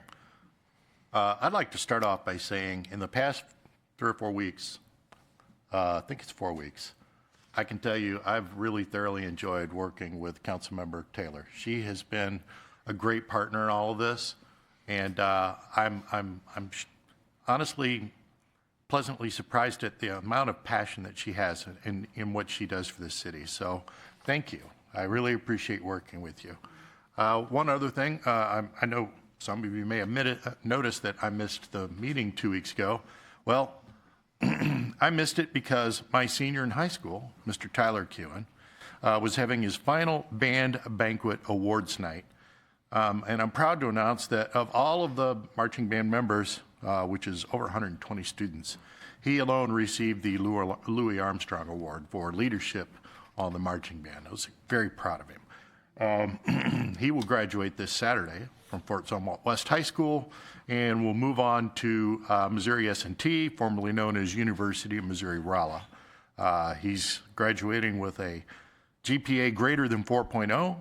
He got a perfect score in his ACT. He's very bright, he's very hardworking, and I'm very proud of him. So apologies for missing, but I feel like if there was ever a reason to miss a meeting, that was a good one. As to our self-proclaimed public advocate, it's one thing to come up here and express your opinions. I have no objection to that. The one thing that I find disgraceful is this individual's behavior out in the audience. He frequently talks back. I don't know if you can hear that from home, but if he doesn't like what you says, he just blurts it out. He holds up handmade signs to express his opinions that are usually not factual. Frequently, there he is interrupting again. Thank you for proving my point. He frequently doesn't have all of his facts in a row. In fact, keep interrupting. He paces back and forth across the back. Even the signs he holds up are, they're insulting. They're offensive. This is a gentleman who's run for public office over 180 times. God forbid he ever win any position, even dog catcher, because if he did, whatever those meetings were would become a 3-ring circus. So remember, when you see our self-appointed public advocate up here talking, he probably doesn't know what he's talking about. Thank you. Brings us to our city administrator's report. Mr. Snowden. Thank you, Mayor. I'm happy to announce that most of what I had to talk about tonight has already been mentioned by our council members, which is a wonderful thing because they're giving our citizens information about upcoming events. I do have one that they managed to miss, though.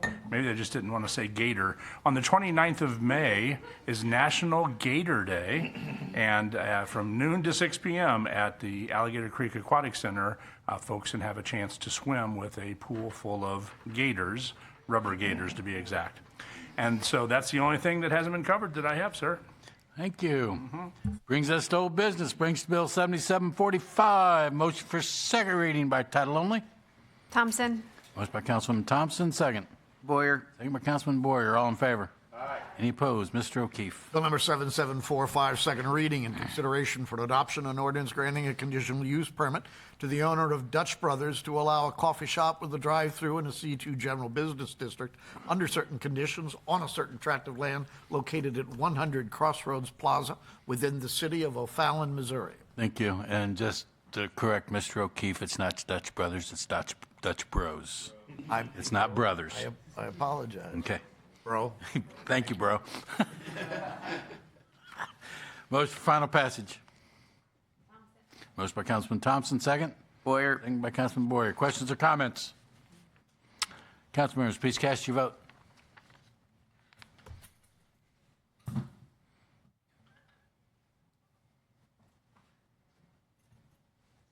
Ms. Thompson. There you go.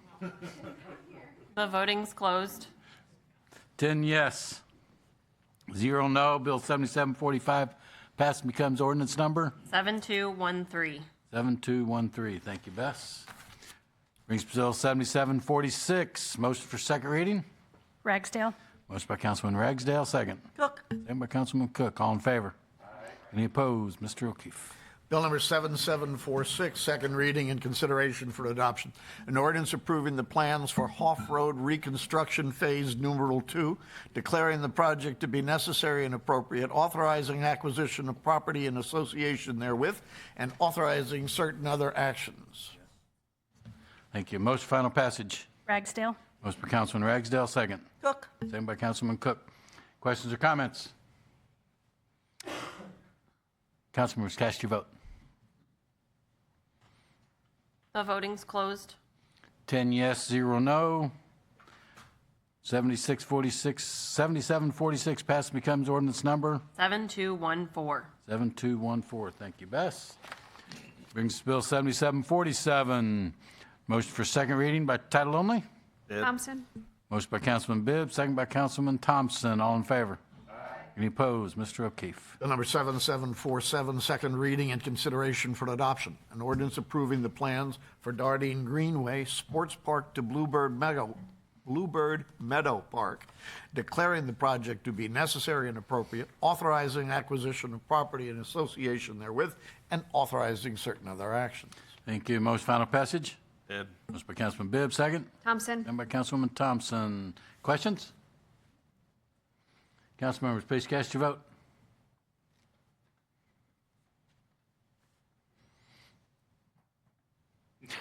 The voting's closed. 10 yes, 0 no. 7747 passed and becomes ordinance number 7215. 7215. It's not a remote control, Steve.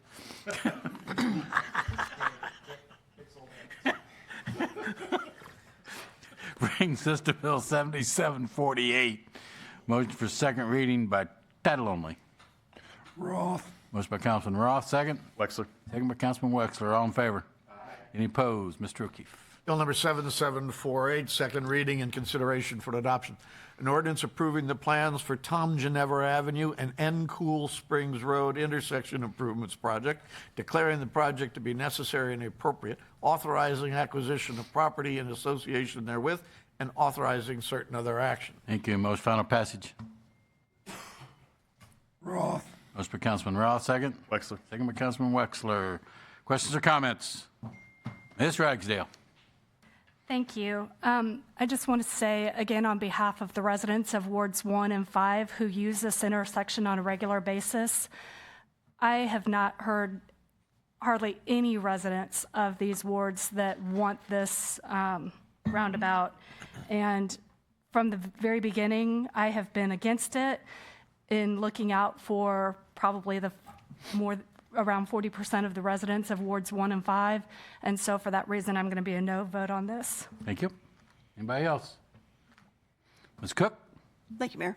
Yes, I too will be a no vote. I spoke to one of the teachers at the Christian High School, and they are actually having more concerns about the roundabout for the safety of the students as they're exiting out of the parking lot. So again, for support of our constituents, support of the employees, it will be a no vote.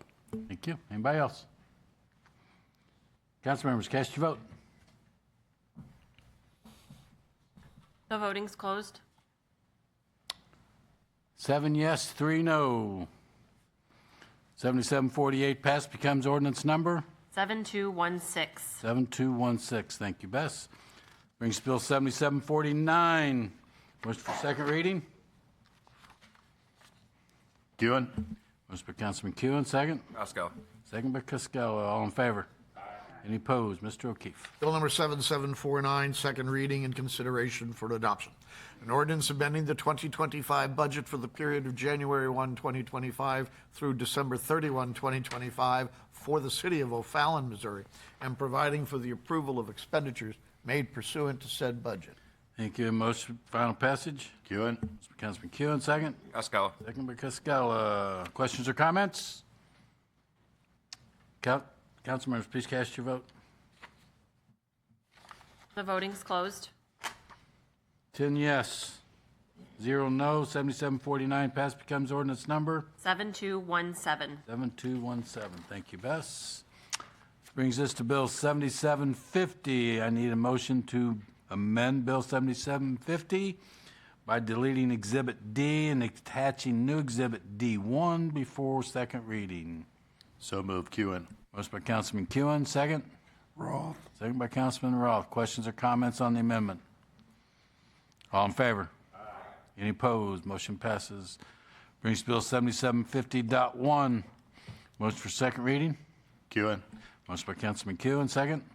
Roth. Second by Councilman Roth. All in favor? Aye.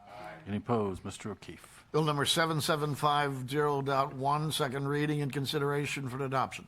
An ordinance authorizing the city of O'Fallon, Missouri to issue its taxable industrial revenue bonds, Aldi Incorporated Project, Series 2025, in a principal amount not to exceed $100 million for the purpose of providing funds to pay for the costs of acquiring, constructing, and equipping a facility for an industrial development project in the city, approving a plan for the project, and authorizing the city to enter into certain agreements and take certain other actions in connection with the issuance of the bonds.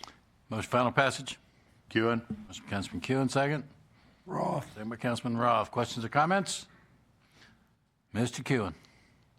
Yeah, I'd just like to reiterate that this bill will actually bring in an additional $300,000 a year to the city, will cost the city absolutely nothing, and in 12 years will bring in an additional $600,000 to the city. So, no money in, $300,000 a year out. I'm in favor of it. Anybody else? Seeing none, council members, cast your vote. The voting's closed. 10 yes, 0 no. 7750 passes, becomes ordinance number 7218. 7218. Thank you, Bess. Brings us to committee and commission reports. Any questions or comments? We stand as read. Questions or comments on the consent calendar? Motion to approve Ragsdale. Second. Kewen. Motion by Councilman Ragsdale, second by Councilman Kewen. Council members, please cast your vote.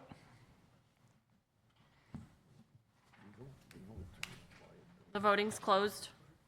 10 yes, 0 no. Consent calendar's been approved. Brings Bill 7759. Motion for first reading.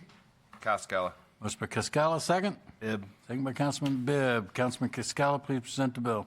Bill number 7759, an ordinance providing for the approval and acceptance of the dedication of the Deer Road Extension roadway improvements for maintenance by the city of O'Fallon, Missouri for harvest at Hopewell, Plat 1B.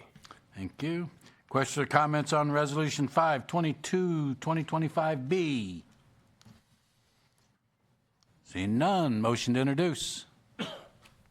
Thompson. Motion by Councilwoman Thompson, second. Ragsdale. Second by Councilman Ragsdale. All in favor? Aye. Mr. O'Keefe. Resolution 522, 2025B, a resolution authorizing the Community Development Block Grant Fiscal Year 2025 Annual Action Plan for the city of O'Fallon, Missouri. Thank you. Motion motion for approval. Kewen. Motion by Councilman Kewen, second. Roth. Second by Councilman Roth. Council members, please cast your vote. The voting's closed. 10 yes, 0 no. Melissa, you got off easy. Questions or comments on Resolution C? Ms. Ragsdale. Thank you, Mayor. I just want to say that there's been a lot of discussion around this particular resolution, both for and against, and I just want to reassure that our residents, that all of us up here on this council have taken all of that into consideration. So no matter what the vote is tonight, please know that nobody's concerns have gone unnoticed or ignored. Thank you. Anybody else? Seeing none, do I have a motion second to introduce? Kewen. Motion by Councilman Kewen, second. Cook. Second by Councilman Cook. All in favor? Aye. Any opposed? Mr. O'Keefe. Resolution 522, 2025C, a resolution authorizing an agreement with Rodland Enterprises Incorporated for vehicle towing and storage services. Thank you. Motion for approval? Kewen. Motion by Councilman Kewen, second. Cook. Second by Councilman Cook. Councilman, please cast your vote. The voting's closed. 9 yes, 1 no. Resolution C has been approved. Questions, comments on Resolution D is in David. Motion second to introduce. Ragsdale. Motion by Councilman Ragsdale, second. Costello. Second by Costello. All in favor? Any opposed? Mr. O'Keefe. Resolution 522, 2025D, a resolution authorizing the expenses required for a real-time information center in an amount not to exceed $1,200,000. Motion to approve. Ragsdale. Motion by Councilman Ragsdale, second. Costello. Second by Costello. Council members, cast your vote. The voting's closed. 9 yes, 1 no. Resolution D's been approved. Questions and comments on Resolution E? Motion second to introduce. Kewen. Motion by Councilman Kewen, second. Bibb. Second by Councilman Bibb. All in favor? Any opposed? Mr. O'Keefe. Resolution 522, 2025E, a resolution authorizing an agreement with Flock Safety, providing for the implementation of Flock OS Elite platform in an amount not to exceed $75,750. Thank you. Motion for approval? Kewen. Motion by Councilman Kewen, second. Bibb. Second by Councilman Bibb. Council members, please cast your vote. The voting's closed. 9 yes, 1 no. Resolution E's been approved. Questions, comments on Resolution F? Motion second to introduce. Wexler. Motion by Councilman Wexler, second. Boyer.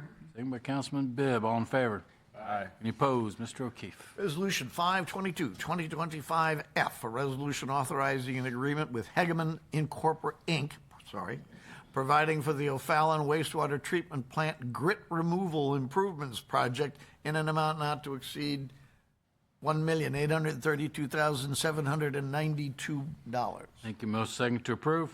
Wexler. Motion by Councilman Wexler, second. Bibb. Second by Councilman Bibb. Council members, please cast your vote. The voting's closed. 10 yes, 0 no. Resolution F has been approved. Questions or comments on Resolution G? Seeing none. Motion second to introduce. Kewen. Motion by Councilman Kewen, second. Wexler. Second by Councilman Wexler. All in favor? Any opposed? Mr. O'Keefe. Resolution 522, 2025G, a resolution authorizing a supplemental agreement with Lang Tech, Inc., providing for water sewer SCADA system integration services in an amount not to exceed $185,265. Motion for approval. Kewen. Motion by Councilman Kewen, second. Wexler. Second by Councilman Wexler. Council members, cast your vote.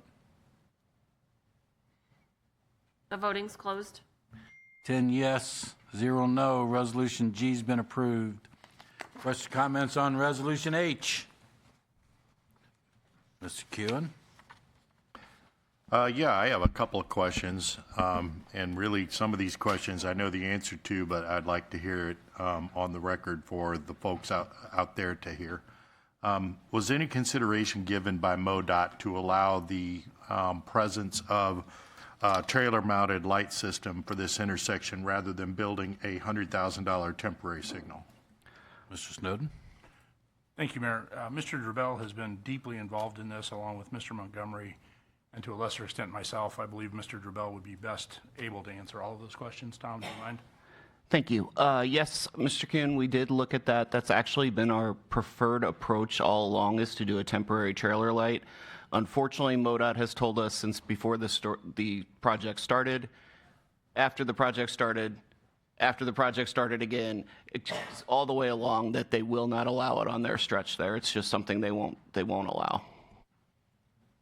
Okay, so I want the folks out in the audience and the folks here to hear this. You could have a trailer light put up in less than a week. Instead, it's going to take 4 to 6 weeks to build a temporary light that's going to be up for 6 whole weeks before they close the road.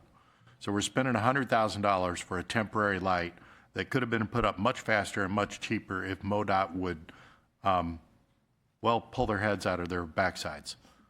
I'm just aghast that they would be opposed to something that would have gone up, that could have gone up within a week and made your residences and your turns safer there.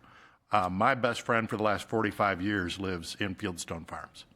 I've driven that road many times, and I know exactly what you mean, that intersection has become nightmarish. And I'm very disturbed that MoDOT would put politics above the people. And frankly, I don't even understand the politics. Why not just put a trailer out there? There's absolutely no reason for them to discount that quick, easy, and inexpensive solution in favor of having the city, us, you, spend $100,000 to put up a temporary light when this problem could be solved much faster. So that's the only commentary I have. Well, I want to add one thing. I will vote for this only because I don't think that I originally thought tabling this might be the right solution and reapproaching MoDOT and saying, come on, let us put up the trailers. But quite frankly, we don't have the time. We need to get this done sooner rather than later. And if anybody out there watching is from MoDOT or knows someone from MoDOT, you can tell them that I personally think that what they're doing is disgraceful. Thank you. Ms. Thompson? Thank you, Mayor. So, Tom, I just want to clarify a little bit because a comment was, a concern was raised, and I think it's valid. And you started to say it. We approached MoDOT. Well, let's back up for a minute. So that whole intersection right there is not O'Fallon's jurisdiction, correct? That is correct. Okay, so it's Jardine Prairie on Weldon Springs Road, which is policed, if you will, by the county. And then technology is MoDOT. Yes, ma'am. Okay. I'm assuming we approached MoDOT prior to the closure to say, hey, what is it that we can do to get out ahead of this, to try to mitigate some of this? Yes, ma'am, we did on several occasions. And they said they would need us to do traffic studies, collect the data, send it to them so they could do their magic, right? Sorry, that's correct. They really wanted to see the actual results of the traffic patterns after the detour was put in place. So they required us to wait until after the closure to then start to a study to see if something could be warranted at that intersection. And I know that you've been asked this by me, by several of the council members ad nauseum. However, we pushed MoDOT for an explanation as to why they wouldn't allow, a light cart that, as Councilmember Kewen said, could go up in a week or less, or a 3-way stop sign, or any of the above, and they never gave us a satisfactory answer, correct? They simply said it wouldn't be allowed at that intersection. I'm sure they have reasons, but we don't know what they are. Okay, thank you. Anybody else? Mr. Bibb? Thank you, Mayor. I just wanted to point out, so there, on the agenda item, there's an attachment that shows a detour map. And on that detour map, the city's recommending that everybody takes Henning Road up to either Bates or to McClure. So I do agree this intersection is definitely not ideal. I know exactly what residents are saying with when someone's turning right, it's hard to see that second car that wants to go straight. So when you're making a left, you have very minimal time to make a decision. We got Poston Technologies, very similar situation over in Ward 3. But I would really like to encourage all the residents to use Henning Road. Don't go down, don't use this intersection. The other item that's shown on this map is that MoDOT is planning to close Technology Drive in the summer of this year. So right now, as Councilman Kewen pointed out, to install this $100,000 change, it would take 4 to 6 weeks to implement the change. So we're looking at something end of June at best, probably more like early July. And from what I understand, July is when MoDOT's planning to close Technology Drive because they're doing work on the bridge there. So once Technology Drive is closed, the traffic going east that affects this intersection will have to be extremely minimal because there's really not a lot of other area aside from the people that would be pulling out from this intersection that would be entering onto Technology Drive. So there'd be a far reduction in the traffic that's here, which would, if a resident chose to use this intersection instead of using the detour map of Henning Road, there should be far less traffic to have to contend with. Something else that really worries me about putting in a temporary light there is I've driven that area. There's 2 other commercial means that if you put up a light, people try to avoid lights. Lines can get longer. There's 2 other cut-throughs that there's nothing to say that people wouldn't start cutting around the light. So I see and I hear what the residents are saying on their concern of the road. I don't think that putting in this temporary light is a solution. But I do encourage everybody to use Henning Road, and hopefully when MoDOT closes the road, everything will become a whole lot easier, and then maybe this intersection becomes even quicker and better for the residents. Thank you. Anybody else? Seeing none. Motion second to introduce. Thompson. Motion by Councilman Thompson, second. Boyer. Second by Councilman Boyer. All in favor? Any opposed? Mr. O'Keefe. Resolution 522, 2025H, a resolution authorizing the design and construction of a temporary signal at Weldon Spring Road and Technology Drive in an amount not to exceed $100,000. Motion second to approve. Thompson. Thompson, second. Boyer. Second by Councilman Boyer. Council members, please cast your vote. The voting's closed. 1, 2, 3, 7 yes, 3 no. Resolution H has been approved.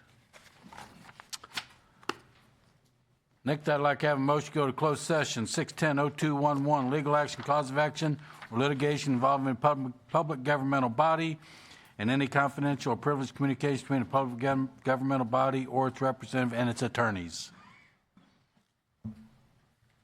Ragsdale. Motion by Councilman Ragsdale, second. Wexler. Second by Councilman Wexler. Roll call. Councilmember Cook? Yes. Councilmember Bibb? Yes. Councilmember Cascella? Yes. Councilmember Taylor?